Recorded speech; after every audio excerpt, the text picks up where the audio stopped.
আজকে চলে গেছিলাম সদরঘাটে শিব ঠাকুরের মাথায় জল ঢালতে। তো এখন বাইক নিয়ে যাচ্ছি, অঙ্কিত আছে আর আমি আছি, আর আরো সব বন্ধুরা আছে প্রতাপপুরের, এদের সাথেই যাচ্ছি। আজকে হলো শিবরাত্রি, সেই জন্য আজকে গেছিলাম সদরঘাটে, আর আমি উপোস আছি আজকে গোটা দিন। তারপর এখানে প্রচন্ড ভিড় হয়েছে, চারধারে অনেক অনেক মানুষরা এসেছে এখানে স্নান করার জন্য। আর এখানে একটা ভাইয়ের সাথে দেখা হয়ে গেছিল, ভাইটার নাম মৈনাক সরকার। আর এখানে এখন নেমে পড়লাম গঙ্গাতে আমি ডুব দেওয়ার জন্য। তো ডুব দিলাম, তো ঠান্ডা লাগছিল। এখন দুধ গঙ্গার জল সব মিশিলাম ঘটিতে দিয়ে যাচ্ছি হলো শিব ঠাকুরের মাথায় জল ঢালার জন্য। আর এখানে সব বন্ধুরা মিলে আমরা এসেছিলাম।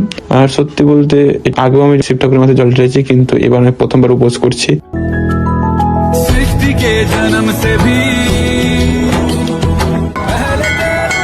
আর এখন আমাদের শিব ঠাকুরের মাথায় জল ঢালা কমপ্লিট, তাই বাড়ির দিকে যাচ্ছি। আর এখন হয়ে গেছে সন্ধ্যা হয়ে গেছে, তো সকাল থেকে খাইনি, কিচ্ছু খাইনি, জল পর্যন্ত খাইনি।